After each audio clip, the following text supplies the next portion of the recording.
What's going on, everyone? Welcome back to another video.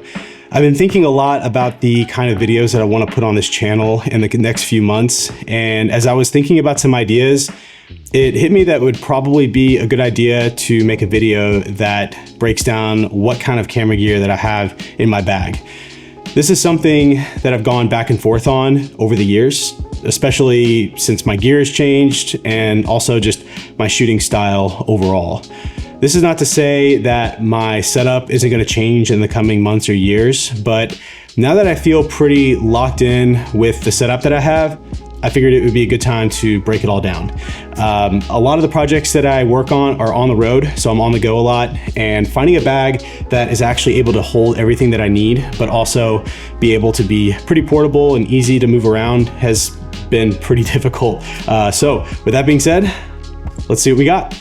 So the bag that I'm using right now is the PG Tech 35 liter. The bag that I had before is a Shimoda, and while that wasn't a bad bag for the most part, there were some places where it kind of fell short that I wasn't really a big fan of. This bag actually hits on everything really well. It's got straps on both sides, and this is a small detail, but it also has water bottle sleeves on the left and right side. So you're not like limited to which side you can put something on between tripods, water bottle, or whatever you want to strap to the side of the bag. So that's a pretty nice thing. And the zippers are pretty easy to access. There's a top zipper here that's pretty handy for either putting charging cables or extra batteries, things like that. If you pull this flap forward, you have a larger zipper compartment that's pretty good for storing just other things, whether it's like a jacket or raincoat or whatever you need to store in there. I could probably make an entire video that talks about this thing, but I want to make sure that I actually get to the gear that's inside. So let's go ahead and open it up and see what we got. So one of my favorite things about this bag is the depth. I know with a lot of backpacks that I've seen, the backpacks don't really have enough depth for you to lay a lot of gear vertically. So it's pretty nice being able to lay my lenses and camera bodies down vertically, which I feel like saves a lot of storage. A lot of bags I've seen, you kind of have to take your camera and lay it down on its back or something. And so just not really a big fan of that. So really big fan of the depth. And the laptop sleeve is also pretty nice. It actually has two different sleeves for different size laptops. So I have a 14-inch laptop, which fits in this front sleeve right here. And then it's got a back sleeve in case you have a bigger laptop. And up here you have a zipper, a compartment that can hold spare batteries. I feel like a lot of different things wind up there when I'm on the road, but that's a pretty easy compartment to access fast. When it comes to the cameras that I'm using right now, I'm using a Canon C80 and a Canon R5C. I also use a Fuji X100V, which I will get to in just a little bit. The R5C has been an incredible camera. It's a great hybrid camera for both photo and video, so you kind of get that cinema footage aspect as well as really good quality photos. If you remember when this camera came out, a lot of you probably heard the battery life was fascinatingly horrible. Luckily, Canon has come out with some firmware updates since then that has definitely helped things a lot. So I didn't really have that much of a problem with the battery life because I just bought a few extra batteries. I didn't think it was that big of a deal, but that's really the only drawback to this. Honestly, I'm kind of surprised this thing's still kicking because I've put it through a lot, but this camera's been great. The C80, I could probably make an entire video that talks about this thing. I've only had it for like a month and a half. I've had a lot of fun playing with it so far. The triple native ISO is great for low light. It also has built-in NDs, which is incredible. It's very convenient. I would say one of the only drawbacks to this camera is the fact that it only has SD cards. I don't really know why Canon didn't make this thing capable to have CFast cards, especially considering that the R5C has CFast cards and the C400, which is one level up from the C80, that also has CFast cards. So that's like the only drawback. Somehow Canon figured out how to make room for 6K internal RAW on an SD card in the C80, which is impressive, but to be honest, I would have preferred just to have a CFast card.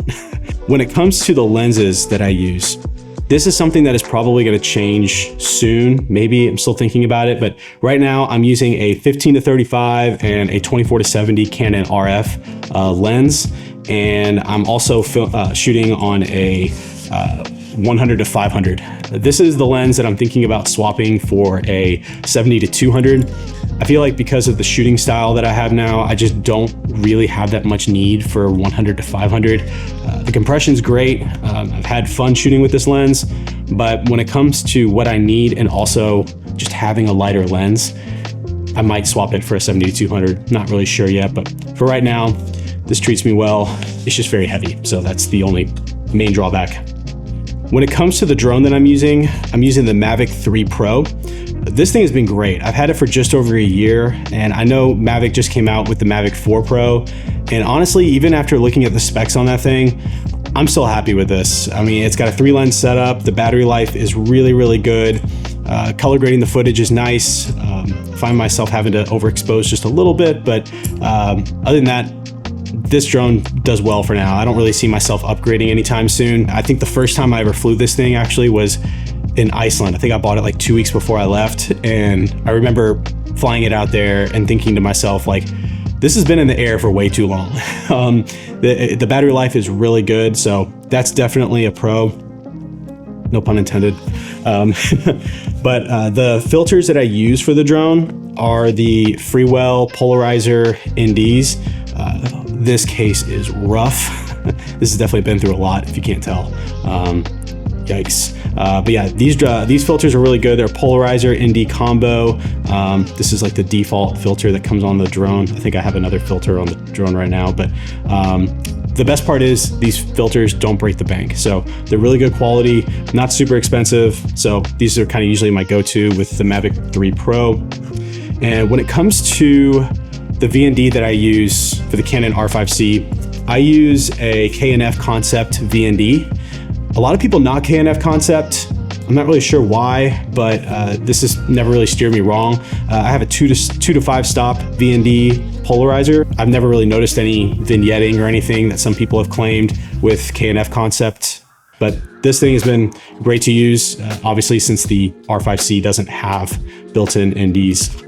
I also have kind of a hard case for SD cards, so I definitely keep this with me. I have a top handle for my R5C and C80. Just gives you more options when you're filming video to get some different angles. And of course, I have my spare battery for the C80. Very impressed with the battery on the C80. That has been really nice, considering I'm used to the filming limitations on the battery in the R5C. So the next thing that I don't go anywhere without is the Peak Design electronic pouch. I've had this for a lot of different camera bags now, so it can fit in just about any bag that you probably have. That's how many camera bags I've had at this point. I feel like I could almost use camera bags as like a unit of time. It's insane. But yeah, so the electronic pouch is really handy. You can put spare batteries in here, cords, USB-C cords, charging cables, whatever that might be. I always keep a VND in here for the iPhone. Anytime you're shooting in Apple Log on the iPhone, you do have to have a VND. So basically you just kind of take this frame right here and it magnetically clips onto the side, and then it just kind of clips onto the front there. So this is really nice for making sure you can properly expose footage on your phone when you're shooting an Apple Log. This is probably meant for a completely different video. I thought about making a video later on that kind of dives into using the phone and how to get the most out of the footage that you can capture on the iPhone today. So this is handy to have. I always keep this with me. Another thing that I always keep with me in my electronic pouch is a multi-tool set. Depending on where I'm flying, I usually check this if I'm flying out of the country. Typically TSA in the States is okay with flying with a multi-tool set as long as it's a bunch of Allen wrenches. But for some reason, a lot of airports around the world in other countries are not very comfortable with it. So to be safe, I usually check it. But whenever I'm kind of on a shoot, it always stays in my electronic pouch. Some of the last things in this bag are things like a rain cover. The perks about the PG Y-Tech bag is that because of the material that it's made out of, it can handle like light rain, but when it's raining like pretty hard, obviously keep the rain cover with you just to protect the bag. And of course, the drone remote that comes with the Mavic 3 Pro. So that fits right here in the side. So this bag does a really good job at carrying everything I need. So I never find myself really wanting more space. So definitely happy with this bag for now. I don't see myself switching anytime soon. One of the last things that I wanted to talk about, which is probably one of my favorite camera bag products right now, is the Peter McKinnon 8-liter Sling made by Nomadic. I really like this for a lot of reasons. Flying with it's great. I usually put a lot of things that I just kind of need fast access to, like my passport or wallet, phone. For right now, I keep my Fuji X100V in there. I actually find myself taking photos on this more than like even my R5C right now. I feel like I just kind of enjoy shooting on this more than any other camera. I actually have a video that goes over the X100V, which you should definitely check out. Love this camera. I love the way it feels when I'm shooting with it. And so having that in here is really nice. But also when I'm walking around cities, I don't really like the idea of walking around with a camera backpack that like advertises the fact that I have a lot of camera gear. So being under the radar with this is nice because you can easily fit a spare lens in here. There's that, and then you can honestly probably even fit the R5C in there as well. And then of course in here you can put like spare batteries and cords, cables, wallet, whatever. So fits in there pretty well. This is great to have.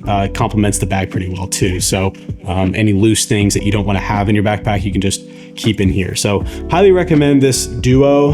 When I find myself traveling, I feel like this setup allows me to have everything I need without being overbearing or anything like that. So that's I guess the basics of what I have with me. Honestly, I could probably make an entire video that like breaks down every item in this bag. One of the things that I wanted to end with is just kind of the mindset that's easy to fall into when it comes to gear. I know I've fallen into this mindset a lot too. So, you know, it's like a lot of us think that, oh, if we just kind of get that extra lens or that extra piece of gear, that one thing is going to be what allows us to create what we want to create. And so some of the most incredible creatives that I've ever seen are creating with like less than what I have in this bag right now.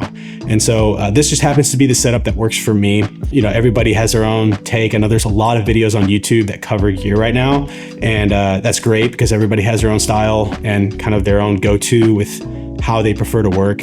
But this setup is just kind of something that I've kind of landed at over the years that I feel like works really good for how I work. And so regardless of what gear you have, definitely don't feel like you're limited to creating something that you like because of the gear in your bag. So wanted to end on that note. And with that being said, if you've made it this far, thanks for watching, first of all, but also don't forget to like, share, subscribe, all that stuff. There's a bunch of videos coming out on this channel down the road. I have a video coming out soon that kind of breaks down the studio space that I'm in and kind of talk about that a little bit, and yeah, some other topics as well. So I'm excited for it. Thanks for watching, and I'll see you in the next video.